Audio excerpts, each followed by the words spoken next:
5:45 पर बारामती एयरपोर्ट पर लैंडिंग के दौरान यह हादसा होता है। प्लेन में सवार सभी 5 लोगों की मृत्यु की खबर आती है।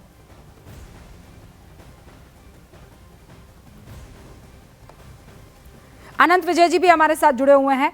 अनंत जी, आप सारे डिस्टिंग्विश जो हमारे साथ नेता जुड़ रहे थे उनकी बातों को भी सुन रहे थे, और अभी एकनाथ शिंदे साहब हमारे साथ जुड़े थे। उनसे जब पूछा गया ममता बनर्जी के, तो वो उसको कहते हैं ना, एब्सोल्युटली इग्नोर कर गए, उस पर किसी तरह की कोई प्रतिक्रिया नहीं दी। मुझे लगता है आज की तारीख में कोई इस मसले पर प्रतिक्रिया भी नहीं देना चाहेगा। रूबिका जी, इस पर हम लोग बात भी कर चुके हैं कि आज ये अवसर नहीं है, या अभी ये अवसर नहीं है कि ये इस तरह के राजनीतिक बयानबाजी करके विरोधी दल को या सत्ता में जो लोग हैं उनको घेरने का प्रयास किया जाए।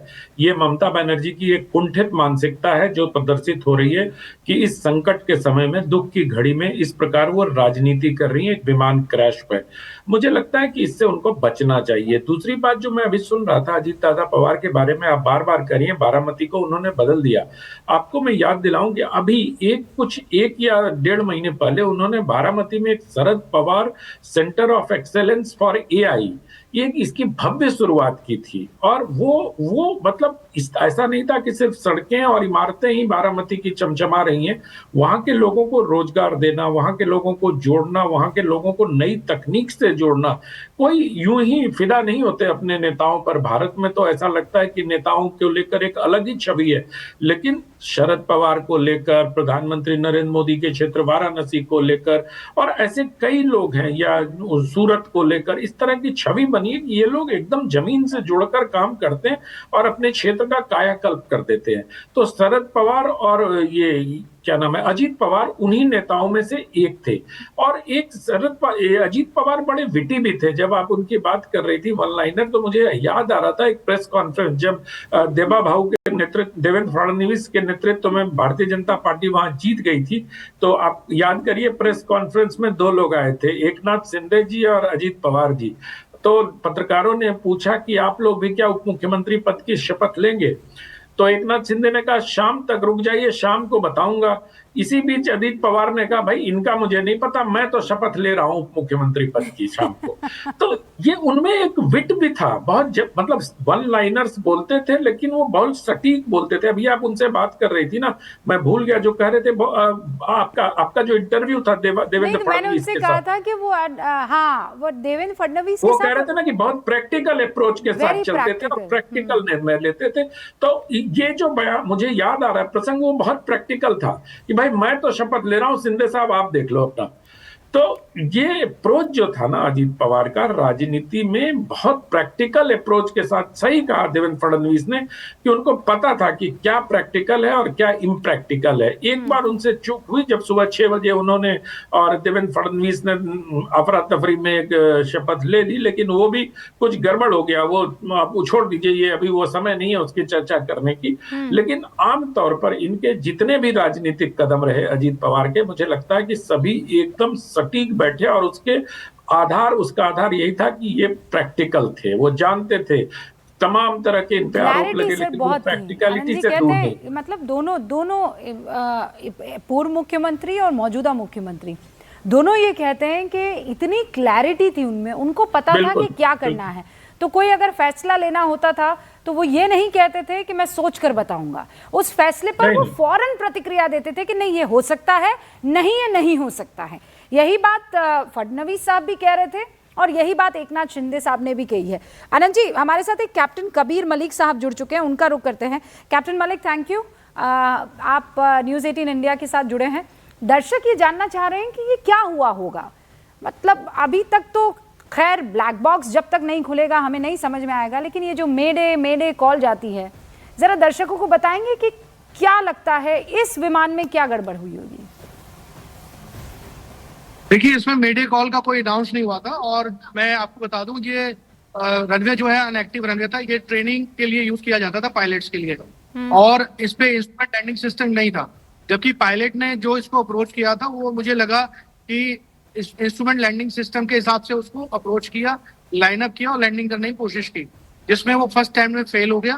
फिर उसने गो राउंड किया और सेकेंड अटैम्प्ट में फिर ट्राई किया, लेकिन वेदर खराब होने की वजह से और मुझे लगता है टेल विंड अटैक रहा है, जिस वजह से वो रनवे पे टच डाउन नहीं कर पाया, और रनवे के साइड पे जो उबड़ खाबड़ जमीन थी उसके ऊपर उनकी फोर्स लैंडिंग हुई है, और प्लेन जो है फोर्स लैंडिंग करने के बाद बम्प किया और वो उल्टा हो गया, और जिस वजह से उसके विंग्स में जो बहुत सारा फ्यूल था, क्योंकि वो अभी हाफ एन आवर की फ्लाइंग करके आया था हमारा मुंबई से, और उसने एकदम से आग को फायर को कैच किया और वो एकदम से आग के गोले में तब्दील हो गया। तो ये सारा वेदर खराब था, इसमें अप्रोच जो थी वो कम से कम भी 5 नॉटिकल माइल होनी चाहिए सन निकलने के बाद।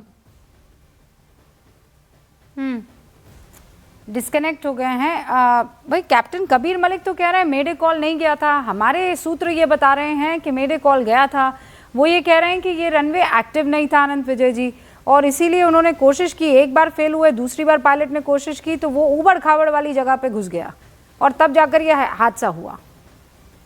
देखिए रुबिका जी, ये सिर्फ अभी कयासों का दौर चल रहा है, सूत्र भी बता रहे हैं, वो मुझे लगता है गलत नहीं बता रहे होंगे, लेकिन अभी मेरे पास जो जानकारी है कि दिल्ली से एयरक्राफ्ट एक्सीडेंट इन्वेस्टिगेशन ब्यूरो की टीम बारामती के लिए रवाना हो गई है और वो इन सारे पहलुओं की जांच करेगी। भारत में एक एजेंसी है जिसका नाम है aircraft accident investigation bureau, AAIB। ये पहुंचने वाली है, थोड़ी देर में पहुंच जाएगी। दिल्ली एयरपोर्ट से इसके रवाना होने की खबर है। तो हमें लगता है कि इनकी जांच तक, ब्लैक बॉक्स के राज खुलने तक इस तरह की बयानबाजी से बचना चाहिए कि रनवे छोटा था, बड़ा था। ऐसा तो था नहीं कि अजीत पवार जी पहली बार उस रनवे पे उतरे होंगे या ट्रेनिंग के लिए उपयोग होता था। ये उनके विमान कर्मी दल को नहीं पता होगा, क्योंकि वो बहुत युवा और बहुत प्रॉमिसिंग जो मिस पाठक थी, जो पायलट थी, वो बहुत ही यंग और बहुत प्रॉमिसिंग पायलट थी। उनके बारे में भी बहुत सारे लोग लिख रहे हैं कि वो बहुत ही मतलब कुशल और विमान उड़ाने वाली पायलट थी। तो मुझे लगता है कि इस तरह की बयानबाजी से अभी बचना चाहिए। वो मैं उनके ज्ञान का सम्मान करता हूं कैप्टन साहब के, वो बहुत जानते होंगे सिस्टम को, लेकिन हमारे जैसे लोग जो लेमैन की भाषा में समझते हैं वो इस तरह की बातें नहीं समझ पाते हैं। हो सकता है कैप्टन साहब ने वहां का दौरा भी किया होगा, लेकिन अभी थोड़ा ठहर कर किसी निष्कर्ष पर पहुंचने में किसी प्रकार की जल्दीबाजी करने से मुझे लगता है कि रुबिका जी बचना चाहिए। एब्सोल्युटली। और ये देखिए ना आनंद जी, मतलब बारामती में तो ये कह रहे हैं कि शोक की ऐसी लहर है कि दुकानें खुद ब खुद लोगों ने बंद कर दी है। किसी के ऊपर कोई प्रेशर नहीं था, लेकिन दुकानें बंद कर दी गई है और सारा बारामती ऐसा लग रहा है जैसे वहां इकट्ठा हो गया है अस्पताल के बाहर। वो वही तस्वीरें, ये लाइव तस्वीरें। में एक शब्द है बैस्टियन, जिसको गांधी परिवार के अमेठी के लिए उपयोग किया जाता था, लेकिन अगर सही माने में बैस्टियन देखें तो बारामती पवार परिवार का है। और यहाँ जिस प्रकार से उनको प्यार मिलता है, जिस प्रकार से आपके चैनल पे तस्वीरें दिख रही है, लोग खड़े हैं इतनी बड़ी संख्या में इतनी छोटी सी जगह पे, तो मुझे लगता है कि जब तक प्यार नहीं होगा, जब तक मोहब्बत नहीं होगी, जब तक अपने नेता से एक लगाव नहीं होगा, तब तक इस प्रकार जबरदस्ती कुछ नहीं किया जा सकता है। तो ये जो आप भीड़ देख रही हैं, ये स्वतः ऑर्गेनिक रूप से लोग यहाँ जमा हुए हैं, किसी को बस में और भरकर नहीं। इंटरेस्टिंग चीज भी आनंद जी, इसमें मुझे जालीदार टोपी वाले भी दिख रहे हैं, इसमें मुझे वो महाराष्ट्रन टोपी लगाए हुए भी दिख रहे हैं। मैंने देखा है कि उनके ऑफिस के बाहर बुर्का और पर्दा नशी औरतें भी दिखी हैं जो बहुत बहुत दुखी थी। और यहाँ पर हमें तादाद में मतलब मराठी भी दिखाई दे रहे हैं। ऐसे विरले लीडर्स हुए हैं आज की तारीख में जो सबको इस तरीके से भाते हों कि सब दुख की घड़ी में ऐसे उनके साथ जुड़ जाएं और दुख की इस घड़ी में उनको सलाम करने के लिए ऐसे आ जाए। इस विमान हादसे को लेकर जो फैक्ट्स सामने आए हैं उसे आप प्लीज समझ लीजिए। आज सुबह बारामती में घना कोहरा था, जिसकी वजह से बारामती के पूरे इलाके में विजिबिलिटी बहुत कम थी। ये भी बात कही जा रही कि बारामती एयर स्ट्रिप पर ILS की सुविधा नहीं है, जिसकी वजह से वहां लैंडिंग जो है वो मैनुअली होती है। और आज सुबह भी लैंडिंग मैनुअली ही होनी थी, लेकिन मैनुअल लैंडिंग के दौरान विमान सीधे रनवे पर नहीं आया। लैंडिंग से पहले विमान ने घुमाव ले लिया और ये इस बात का संकेत है कि लैंडिंग की जो पहली कोशिश थी, अभी ये कैप्टन कबीर कह रहे थे, वो फेल हो गई। और कहा यह भी जा रहा है कि कोहरे में रनवे को पायलट सही तरीके से अलाइन नहीं कर पाए और इसके बाद पायलट ने लैंडिंग की दूसरी कोशिश की, वो भी असफल रही। और इसके बाद पायलट ने मे डे की कॉल दी, लैंडिंग के दौरान विमान रनवे के किनारे क्रैश हुआ। डीजीसीए सूत्रों के मुताबिक बारामती में जो एयर स्ट्रिप है वो एक टेबल टॉप रनवे की तरह है, यानी इसके आगे और पीछे गहरी सतह है और एयर स्ट्रिप ऊपर की ओर उठी हुई सतह है। ये बात भी कही जा रही है कि करीब 100 फीट पर विमान का बैलेंस थोड़ा बिगड़ा और उसके बाद रनवे से पहले ही विमान जमीन से टकरा गया। कैप्टन मलिक हमारे साथ है। कैप्टन मलिक, आप कह रहे हैं मेडे कॉल नहीं आई, लेकिन अब तक जितने भी हमारे पास इनपुट आ रहे हैं उसमें कहा जा रहा है the second time when the pilot was trying to land the aircraft तब उन्होंने मेडे कॉल दी थी, या फिर विफल होने के बाद?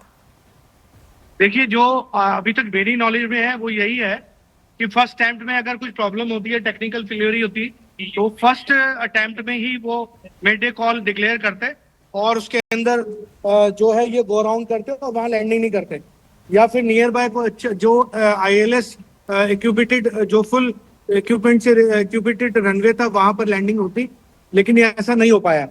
और मेडे कॉल जब उन्होंने करी है तो मुझे लगता है जब वो 100 फीट से बिलो थे और टचडाउन करना चाह रहे थे और रनवे के साइड पे उनका लैंडिंग हुआ है, तब टचडाउन के वक्त उन्होंने मेडे कॉल अनाउंस की है।